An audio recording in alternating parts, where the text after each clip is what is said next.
আকাশটা দেখুন, একেবারে মেঘে ঢাকা।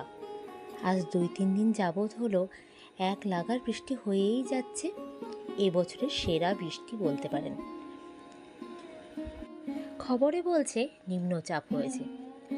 আমাদের উঠোনটা দেখুন, একেবারে জলে জলাকার আর ভীষণ পিচ্ছিল হয়েছে। গুড়ি গুড়ি গুড়ি গুড়ি এক লাগার বৃষ্টি পড়েই যাচ্ছে, থামার কোনো নামই নেই। আর আমাদের বাড়ির সামনে যে পুকুরটা, সেই পুকুরে এক পুকুর জল হয়ে গেছে জানেন, প্রায় কানায় কানায়। আরও 2-3 দিন যদি এরকম বৃষ্টি হতে থাকে, পুকুর ছাপিয়ে যাবে। প্রত্যেক বছরই বর্ষাকালে পুকুরটার একদম কানায় কানায় জল হয়।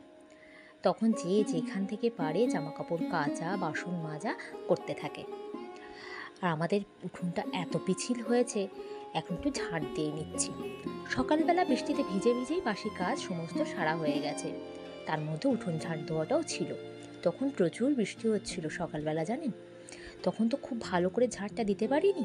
এখন একটু কমেছে, তবুও গুড়ি গুড়ি হয়েছে, দেখালাম বৃষ্টি পড়েই যাচ্ছে। তো এখন ভাবলাম একটু উঠোনটা খুব ভালো করে ঝাঁটিয়ে দিই। ভীষণ পিছিল, এই উঠোনে যদি একবার পড়ে যাওয়া যায়, তা মাজার হাড়গোড়ার একটাও রক্ষে থাকবে না। নমস্কার, কেমন আছেন আপনারা সবাই? আশা করি ঈশ্বরের কৃপায় আপনারা সকলে খুব ভালো আছেন, সুস্থ আছেন। আমরাও ভালো আছি। আমার নতুন আরও একটি ব্লগে আপনাদের সকলকে স্বাগত জানাই।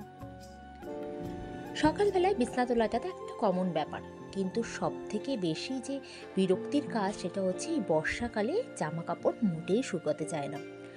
বাইরে এক গাদা জামা কাপড় বারান্দায় মেলা, সমস্তটাই ভিজে।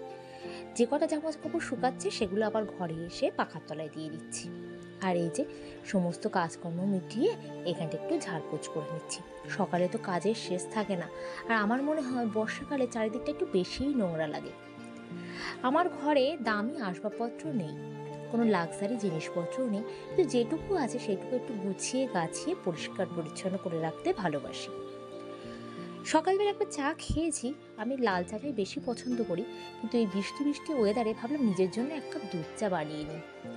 এই বৃষ্টি বৃষ্টি ওয়েদারে মনে হয় বারবার চা খাই, তাই ভাবলাম এবার আর লাল চা না করে একটু দুধ চা নিজের জন্য বানিয়ে ফেলি। এই যে দেখছেন, একটু আগেই কিন্তু জামা কাপড় সমস্ত গুছিয়ে আলনায় ভাঁজ করে রেখেছি। আবারও দেখুন বারান্দায় কত জামা কাপড় মেলা, সেগুলো সমস্তই ভিজে। আবার দেখুন ঘরে কত জামা কাপড় জড়ো হয়েছে, সেগুলো শুকোতে দিয়েছি। এই একটা বাড়তি কাজ বৃষ্টির ওয়েদারে আমার থেকেই যায়।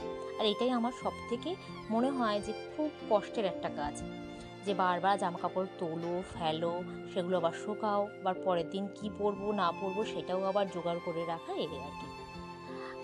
আর এই মরশুমে একটু লুচি খেতে সবারই মন চায়। সকালবেলা ভাবলাম একটু লুচি ঘুগনি করে ফেলি। ডিম দিয়ে একটু ঘুগনি আর একটু লুচি, গরম গরম ফুলকো ফুলকো লুচি এই বৃষ্টি বৃষ্টি ঠান্ডা ঠান্ডা ওয়েদারে খুবই ভালো লাগে। আর আমাদের বাড়িতে ঘুগনিটা সচরাচর নিরামিষ করেই বানানো হয়, কিন্তু আজকে ভাবলাম যে পেঁয়াজ খেতে আছে বা মাছের দিনও আছে, তো সেকালে সকালবেলায় একটু ডিম দিয়ে ঘুগনি বানিয়ে ফেলি। আর এই যে ফুলকো ফুলকো লুচি একদম রেডি, শুধু খাওয়ার অপেক্ষায়। এই দেখুন কতটা লুচি আমি বানিয়ে ফেলেছি ইতিমধ্যেই। গরম গরম ফুলকো ফুলকো লুচি দেখতেও যেমন ভালো লাগে, খেতেও তেমনি ভালো লাগে। কিন্তু লুচি ঠান্ডা হয়ে গেলে তখন খেতেও যেমন খারাপ লাগে, দেখতেও তেমন বাজে লাগে। বাইরে হচ্ছে কিন্তু সেই একই রকমের বৃষ্টি। যারা বাইরে কাজ করেন কিংবা আমাদের মতো গৃহবধূরা, সকালে ভিজে ভিজেই সমস্ত কাজ কমপ্লিট করতে হয়। কিন্তু যাদের বাইরে বেরোতে হয় না, তাদের কাছে বৃষ্টিটা মনে হয় একটা স্বপ্নের মতো ভালো লাগা। কিন্তু যাদের ভিজে ভিজে কাজ করতে হয়, তাদের এই বৃষ্টিটা লাগে কষ্টের। আমার এই বৃষ্টি জিনিসটা, যখন বসে থাকি তখন বৃষ্টি হলে ঠিক আছে, কিন্তু কাজের সময় বৃষ্টি হলে তখন খুব কষ্ট করেই কাজ করতে হয়। ভিজে ভিজে জল আনা, পুকুরে যাওয়া, কাচাকুচি করা, সমস্ত কিছু। বৃষ্টি হচ্ছে বলে কাজকর্ম তো কিছু বন্ধ নেই। সপ্তাহে একটি দিন আমি পরিষ্কার পরিচ্ছন্নের জন্য রেখে দিই। কোনোটা পরিষ্কার করতে হবে, কোনোটায় ঝাড়পোছ করতে হবে, সব কিছু। কিন্তু বৃষ্টি হলে 2 দিন অন্তরেই সেই পরিষ্কারগুলো করতে হয়। আমার যেন বৃষ্টি হলে বেশি চারিদিকটা নোংরা নোংরা বলে মনে হয়। কি জানি, এটা হয়তো আমার একটা ব্যাড হ্যাবিট, জানি না। দুপুরে রান্নাবান্নাও আবার শুরু করে দিয়েছি। আজকে দুপুরবেলা ছিল ইলিশ মাছ। ইলিশ মাছের একটা তরকারি করেছি। তো আলু বেগুন দিয়ে হলে বেশি ভালো হতো, তো বেগুনটা ঘরে ছিল না, তো ইলিশ মাছের আলু দিয়ে একটা ঝোল, আর পার্শে মাছ এনেছিল আজকে বেশ বড় বড় সাইজের, সেই পার্শে মাছের ঝাল করেছি, আর উচ্ছে ভাজা করেছি।